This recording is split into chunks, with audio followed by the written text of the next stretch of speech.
Mga kababayan, huwag nyo nang hanapin ang mga pulis sa presinto sapagkat kami ay nasa inyo ng mga telepono. Dial 911, darating kami sa loob ng 5 minuto. Lilingkod sa bawat Pilipino at magbibigay ng tamang impormasyon para sa tahimik at maayos na Pilipinas. Police News Network, alagad ng batas, tagapagtaguyod ng balitang pulis, sandigan ng mamamayan, patnubay ng katotohanan. La Campo Crame, maghahatid ng pinakahuling kaganapan at nagbabagang balita. Ito ang PNN Police News Network. At ngayon, ang inyong mga tagapagbalita. Magandang hapon, bagong Pilipinas at sa lahat po ng nanonood ng ating programang Police News Network. Kami po ang inyong alagad ng batas, tagataguyod ng Balitang Pulis, Police Captain Nomer Macaraiga. At ngayong hapon po ng Lunes, makakasama po natin bilang guest co-host si Seaman First Class Jmar Marcos mula po sa Philippine Navy. Magandang araw sa iyo, Sir Jmar. Magandang hapon din po, sir. Maraming salamat po sa muli sa PNP sa tiwala at sa pagkakataong maging bahagi ng inyong programa. Kami po ay maghahatid sa inyo ng tamang balita, kwento ng pulis at serbisyo para sa mamamayan. At ito ang PNP News Online. Ang pangunahing balita ng Police News Network, alagad ng batas, tagataguyod ng Balitang Pulis.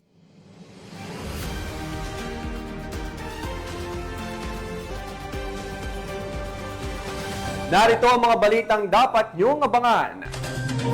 Suspect sa grave coercion at voyeurism, arestado ng PNP Anti-Cybercrime Group. Aabot sa kalahating milyong piso ang halaga ng pinagbabawal na droga na sabat sa Iloilo. At iligal na baril, bala at shabu na kumpiska sa search warrant operation sa General Santos City.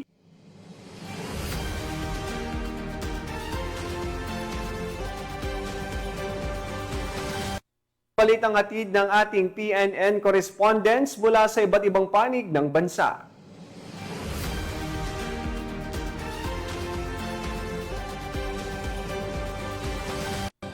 Simulan natin ang balita mula sa bahagi ng Luzon.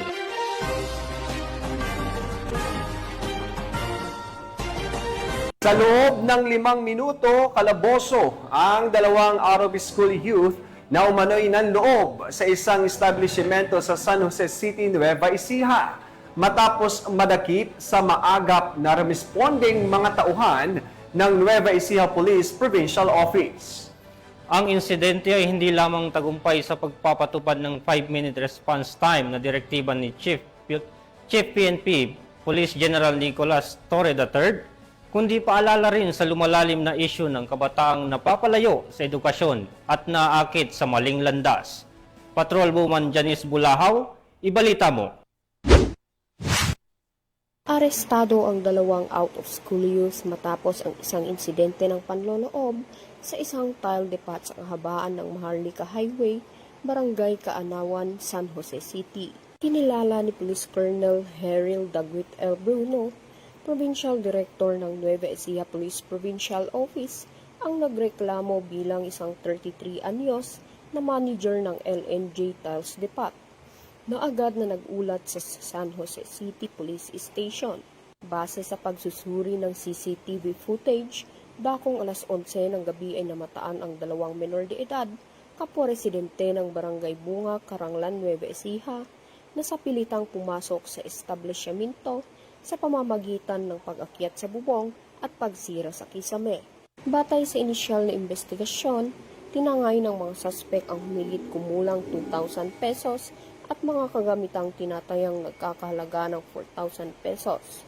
Ayon pa sa ulat, sinira rin ng mga suspek ang ilang produkto sa pamamagitan ng pagkalat ng rugby solvent sa loob ng tindahan na nagdudulot ng karagdagang pinsala.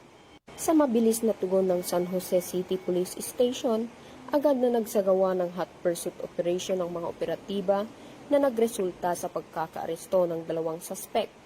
Na-recover din mula sa kanila ang kanilang sinakyang motorsiklo, isang pulang Rusi 125. Ang dalawang menor de edad ay tinuring bilang children in conflict with the law at dinala sa San Jose City Police Station para sa kaukulang disposisyon. Ayon kay Police Colonel Bruno, laging handa ang ating kapulisan na rumesponde sa loob ng itinakdang 5-minute response time policy. Para naman sa mga menor de edad, sila ay isa sa ilalim sa pangangalaga ng City Social Welfare and Development Office ng San Jose para sa tamang interbensyon at paghawak, alinsunod sa umiiral na batas para sa mga batang nasasangkot sa krimen. Patuloy ang NEPO sa pagpapatupad ng mabilis at epektibong serbisyo upang mapanatili ang katahimikan at kaayusan sa lalawigan ng Nueva Ecija. Mula dito sa gitnang Luzon, ako ang inyong PNN correspondent, Patrolwoman Janice Bulahaw, alagad ng batas, tagataguyod ng balitang pulis. Maraming salamat, Patrolwoman Bulahaw. Di na nakapagtago pa ang isang lalaki matapos siyang maaresto ng Eastern District Anti-Cybercrime Team dahil sa mga kasong grave coercion at paglabag sa Anti-Photo and Video Voyeurism Act of 2009. Yan ang tinutukang balita ni Patrolwoman Mary Grace Artizuela.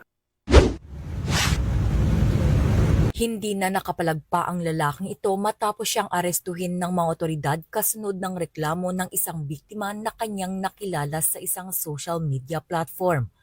Ayon sa investigasyon, nagbanta ang suspect na ipapakalat ang mga masiselang larawan at video ng biktima kung hindi ito makikipagkita sa kanya. Dahil dito agad na nakipag-ugnayan ng biktima sa mga tauhan ng Eastern District Anti-Cybercrime Team upang magsagawa ng entrapment operation. Sa napagkasunduang lugar ng pagkikita sa Fairview, Quezon City, isinagawa ang operasyon na nagresulta sa agarang pagkakaaresto kay alias Joey, 34 anyos, na nahaharap sa mga kasong grave coercion at photo and video voyeurism, parehong may kaugnayan sa Cybercrime Prevention Act. Pansamantalang nasa kustodiya na ng IDAC ang suspect para sa dokumentasyon at paghahanda ng kanyang inquest proceedings. Kamakailan, kami po sa Eastern District Anti-Cybercrime Team ay matagumpay na nakahuli ng isang online sexual predator na nananamantala ng mga babae at minor de edad gamit ang social media. Nais po namin na muling balaan ang publiko na hindi lahat ng kausap online ay totoo at marami ang mapagsamantala. So upang maiwasang mabiktima, huwag basta magtiwala o magbahagi ng sensitibong larawan o impormasyon online. Sa ating mga magulang, bantayan po ang ating mga anak at kausapin sila. Para sa ating mga kabataan, matutong magsabi sa mga magulang o pulis kapag may kahina-hinalang kausap at huwag na huwag matakot magsumbong. Ang laban kontra online exploitation ay laban nating lahat. Maging mapanuri, maging maingat at magsumbong kaagad. Kami sa Eastern District Anti-Cybercrime Team ay patuloy na nakabantay. Maraming salamat. Mula dito sa Campo Crame, ako ang inyong PNN correspondent, Patrolwoman Mary Grace Artizuela, nagbabalita para sa Police News Network, alagad ng batas, tagataguyod ng balitang pulis. Maraming salamat, Patrolwoman Artizuela. Walang ligtas sa kamay ng batas ang dalawang lalaki na kabilang sa top 10 most wanted persons matapos silang maaresto ng mga otoridad sa magkahiwalay na operasyon sa mga lungsod ng Navotas at Caloocan. Patrolwoman Glazel Ann Esperanza sa balita. Magkahiwalay na operasyon bilang bahagi ng pinahigting na kampanya ng kapulisan laban sa kriminalidad. Matagumpay na naaresto ang dalawang individual na kabilang sa top 10 most wanted persons sa antas ng istasyon ng Navotas at Caloocan. Unang naaresto ang isang 38 anyos na lalaki sa barangay San Jose, Navotas City. Nahuli siya sa bisa ng warrant of arrest para sa kasong paglabag sa Republic Act 7610 o Special Protection of Children Against Abuse, Exploitation and Discrimination Act na inilabas ng RTC Branch 73 ng Malabon City. Dahil sa bigat ng kaso, walang piyansa ang inirekomenda para sa kanyang pansamantalang kalayaan. Kabilang siya sa top 6 most wanted persons sa istasyon ng Navotas. Sa kasalukuyan, siya ay nakakulong sa Custodial Facility Unit ng Navotas City Police Station. Samantala sa hiwalay na operasyon sa Caloocan, naaresto rin si alias Owa, 22 anyos na kabilang sa top 10 most wanted person sa istasyong ito. Siya ay nadakip sa bisa ng warrant of arrest para sa paglabag sa Republic Act 10591 o Comprehensive Firearms and Ammunition Regulation Act na inisyu ng RTC Branch 129 Caloocan City. May inirekomendang piyansa na 120,000 pesos para sa kanyang pansamantalang kalayaan. Isinailalim siya sa kaukulang medikal na pagsusuri at kasalukuyang nasa kustodiyan ng pulisya habang inaasikaso ang kaukulang dokumentasyon. Ang sunod-sunod na pag-aresto ay patunay ng patuloy at masigasig na pagtugis ng kapulisan sa mga taong may kinakaharap na kaso at lumalabag sa batas, isang hakbang patungo sa mas ligtas at mapayapang komunidad. Mula rito sa Northern Police District, ako po ang inyong PNN correspondent, Patrolwoman Glacelan Esperanza, alagad ng batas, tagataguyod ng Balitang Pulis. Maraming salamat, Patrolwoman Esperanza. Bagamat may edad na, hindi ito naging dahilan upang kalimutan ng batas ang bakas ng kasalanang iniwan ng isang senior citizen na wanted sa kasong sexual assault nang arestuhin ito ng pulisya sa Dingras, Ilocos Norte. Nakibalita dyan si Police Master Sergeant Marvin Jake Romero. Arestado ng mga otoridad ang isang top 3 most wanted sa municipal level matapos ang isinagawang operasyon ng tracker team ng Dingras Municipal Police Station. Isinagawa ang operasyon dakong alas 7:15 ng umaga sa Barangay Suyu, Dingras, Ilocos Norte na nagresulta sa pagkaaresto kay Warlito, 75 taong gulang at residente ng Barangay Barong, Dingras. Ang nasabing operasyon ay bungsod ng isang warrant of arrest sa kasong sexual assault sa ilalim ng Article 266-A ng Revised Penal Code na may kaugnayan sa Section 5B ng Republic Act 7610, inirekomendang piyansa na 200,000 pesos.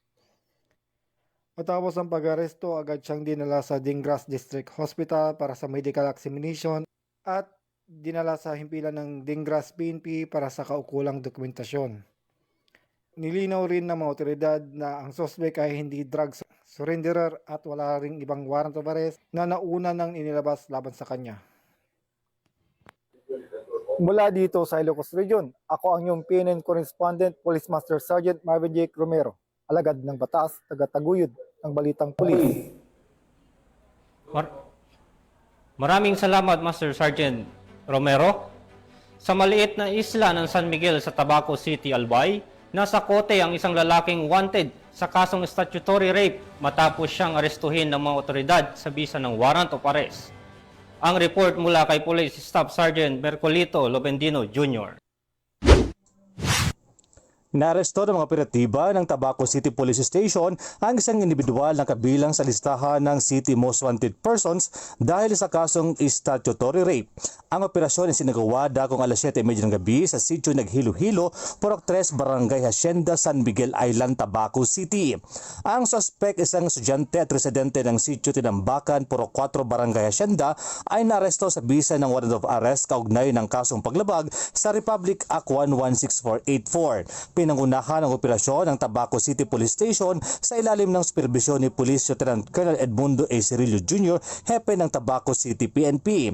Ipinalam sa akusado ang dahilan ng kanyang pagkakaaresto at ang kanyang mga karapatang konstitusyonal na ipiniwalag sa wikang Bicol upang matiyak ang kanyang ganap na pagkakaunawa.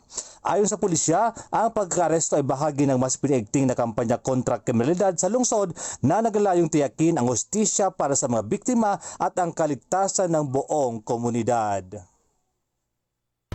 Mula dito sa Bicol Region, ako po yung Police News Network Correspondent, Police Staff Sergeant Mercolito P. Lobendino Jr., alagad ng batas, tagataguyod ng Balitang Pulis. Salamat, Police Staff Sergeant Lobendino. Tatlong hinihinalang drug personalities ang naaresto sa bisa ng bypass operation na ikinasa ng Pasay City Police bilang bahagi ng mas pinaigting na kampanya kontra iligal na droga. Nakatutok dyan si Patrolwoman Micah May Bahiwag. Arestado ang 3 individual na kabilang sa drug watch list ng Pasay City Police Station sa ikinasang bypass operation dakong 9:45 ng gabi sa number 9 Leonardo Street, Barangay 61, Zone 8, Pasay City. Nagresulta ang nasabing operasyon sa pagkakadakip ng mga suspek na kinilalang sina alias Tropa, 27 taong gulang, alias Maylin, 35 taong gulang at alias Nino, 32 taong gulang. Nasamsam mula sa mga suspek ng Pasay Police ang 26 na sachet ng hinihinalang shabu, itim na coin purse na pinagtaguan ng droga at bypass money na nagkakahalaga ng 750 pesos na tunay na salapi. Tinatayang nasa 19.57 gramo ang kabuang timbang ng nakuhang droga na may standard drug price na 133,076 pesos. Nakakulong sa custodial facility ng Pasay City Police Station ang mga suspect at sasampahan ng kasong paglabag sa Sections 5 at 13 ng Republic Act 9165 o ang Comprehensive Dangerous Drugs Act of 2002. Mula dito sa Camp Bagong Diwa, ako po ang iyong PNN correspondent, Patroluman Mikami Bahiwag, alagad ng batas, tagataguyod ng Balitang Pulis. Maraming salamat, Patrolwoman Bahiwag. Tunghayan naman natin ang mga balita mula sa Visayas.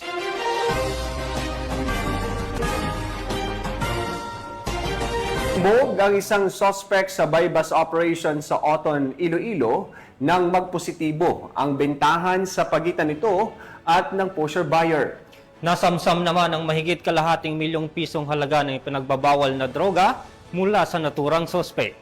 Alamin natin ang detalye ng balita mula kay Patrolwoman Ledilyn Bansagon. Umabot sa mahigit kalahating milyong piso ang matagumpay na nakumpiskang halaga ng hinilaang shabu ng mga operatiba ng Provincial Drug Enforcement Unit sa isang drug buy-bust operation na isinagawa sa Barangay Bakyad, Oton, Iloilo, bandang alas 5 ng hapon ito lamang ikasais ng Hulyo taong kasalukuyan. Kinilala ni Police Captain Glenn Suliman, OIC ng PDEU, ang pangunahing target sa operasyon na si alias Itek, 36 na taong gulang, matapos itong aktwal na magbenta ng 5 sachet ng pinaniniwalaang shabu sa halagang 15,000 pesos sa police pusher buyer. Nahuli rin sa operasyon ng 2 umano'y kasabwat ni alias Itek na nagsisilbing mga runner na kinilalang sina alias Tibor at alias Toto, pawang 24 na taong gulang at residente rin na nasabing barangay. Sa kanilang pagkakaaresto, nasamsam pa mula sa kanilang pag-iingat ang karagdagang 18 na sachet ng hininilaang shabu na may timbang na humigit kumulang 70 gramo at nagkakalaga ng tinatayang 476,000 pesos batay sa standard drug price. Dagdag pa ni Police Captain Suliman, matagal nang minamanmanan si alias Itik dahil sa pagkakasangkot nito sa iligal na droga na umabot sa halos 2 buwang surveillance bago isinakatuparan ang nasabing buy-bust operation. Ang mga nadakip ay nasa kustodiyanan ng kapulisan para sa disposisyon at kaukulang dokumentasyon na siyang naharap ngayon sa kasong paglabag sa Republic Act 9165 o ang Comprehensive Dangerous Drugs Act of 2002. Ang matagumpay na operasyon ay bahagi ng patuloy na mas pinaigting na kampanya ng kapulisan laban sa pinagbabawal na droga sa lalawigan. Patuloy naman ang investigasyon ng mga kapulisan upang matukoy ang mas malalaking personalidad sa likod ng naturang aktibidad. Mula dito sa Police Regional Office 6, ako ang inyong Police News Network correspondent, Patroluman Ledilyn Bansagon, alagad ng batas, tagataguyod ng Balitang Pulis. Maraming salamat, Patrolwoman Bansagon. Sa walang kapagurang anti-illegal drug operations ng pambansang pulisya, isang construction worker ang nahulihan ng tinatayang 340,000 pesos na halaga ng hinihinalang shabu sa ikinasang operasyon ng mga otoridad sa Barangay Tihero, Cebu City. Narito ang report mula kay Patrolwoman Annalyn Cano.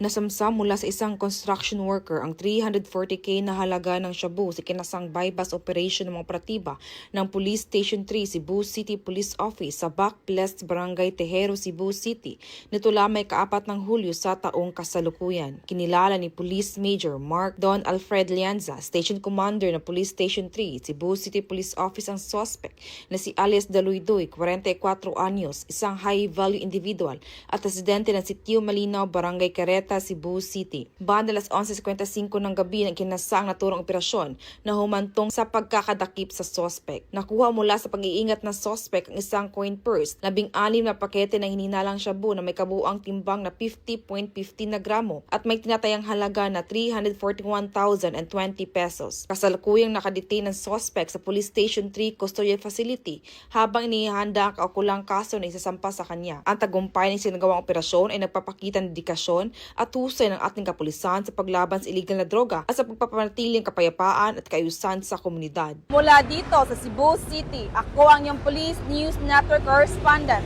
Patrolwoman Annalyn N. Canoog, alagad ng batas, tagataguyod ng balitang pulis. Maraming salamat, Patrolwoman Canoog. Narito naman ang mga balita mula sa bahagi ng Mindanao.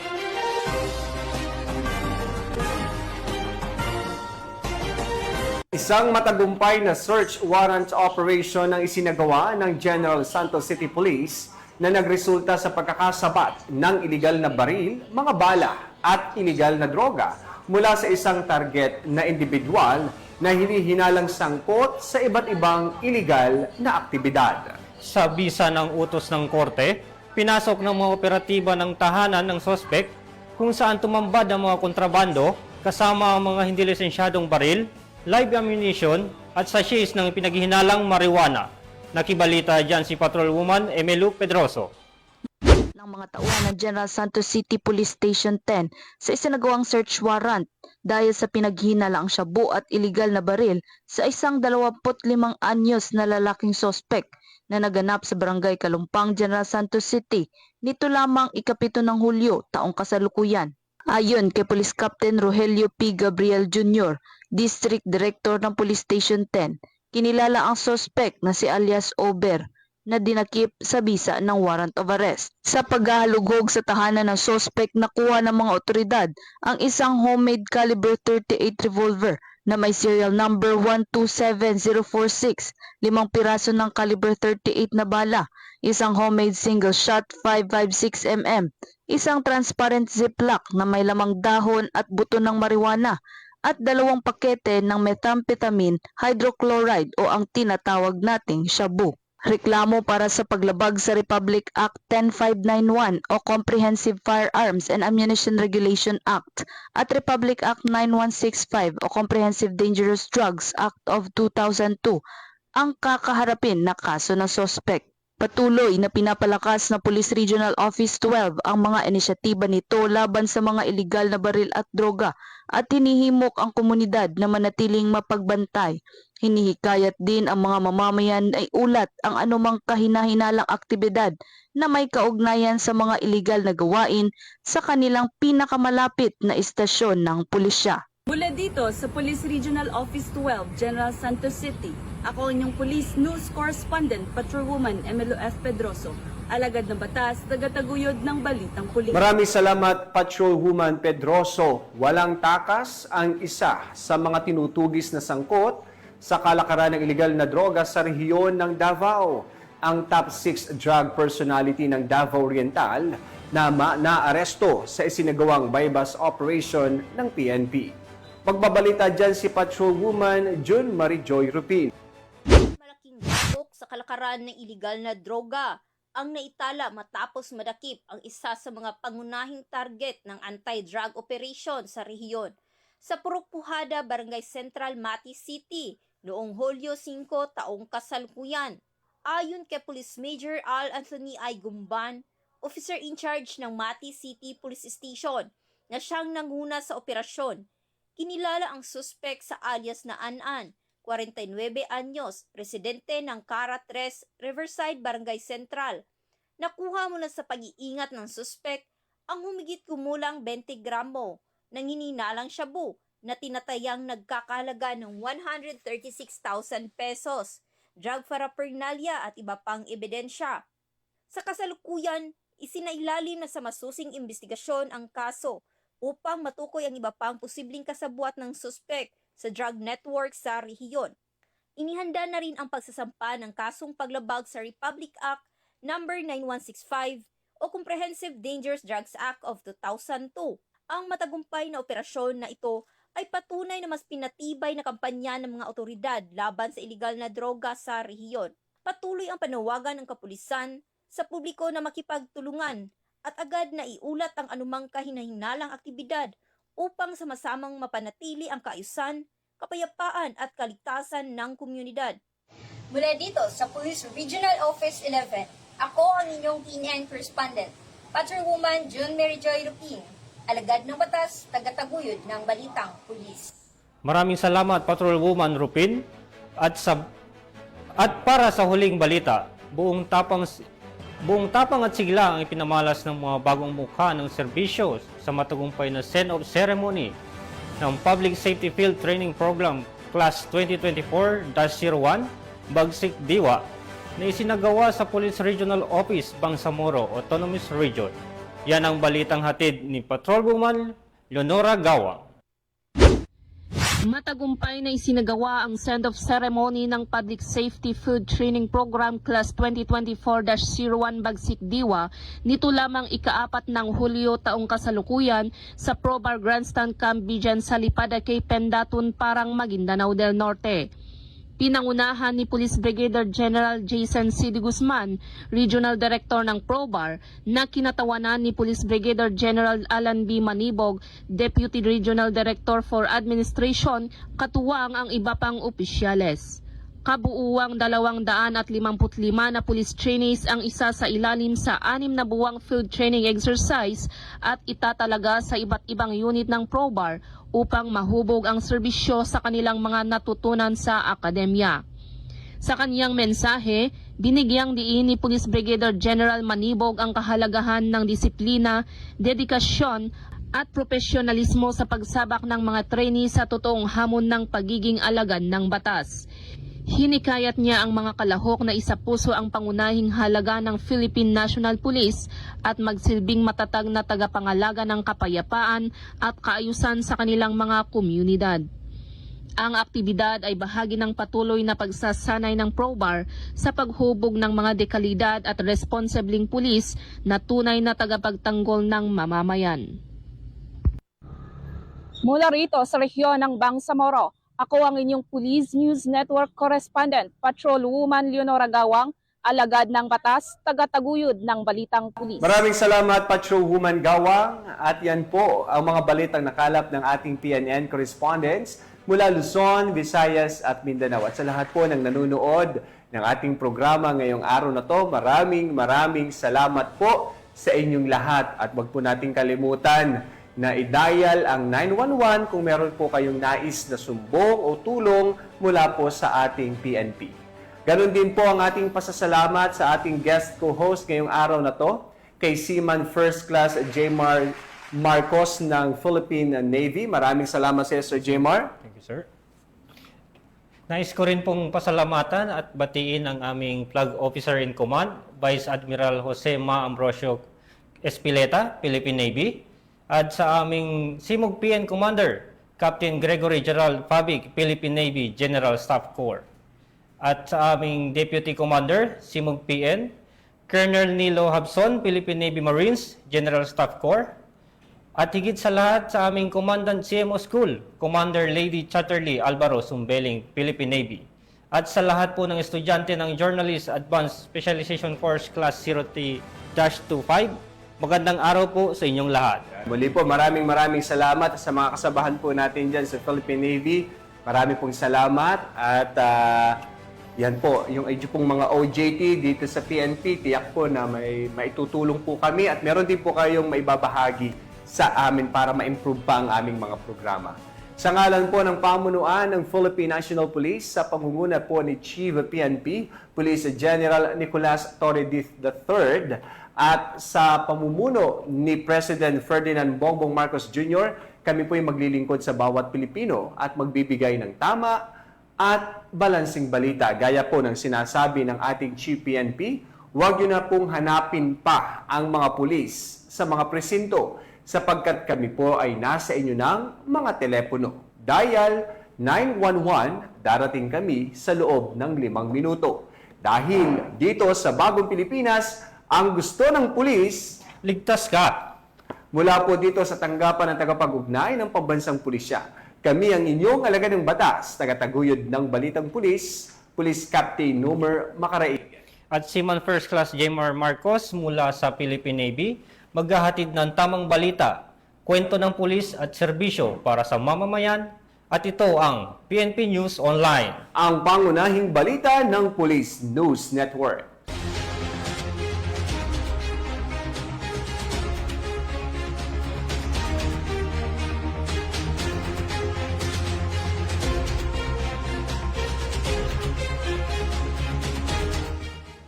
Police News Network, alagad ng batas, tagapagtaguyod ng balitang pulis.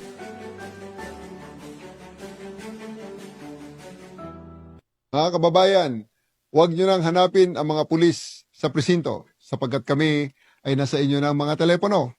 Dial 911, darating kami sa loob ng 5 minuto.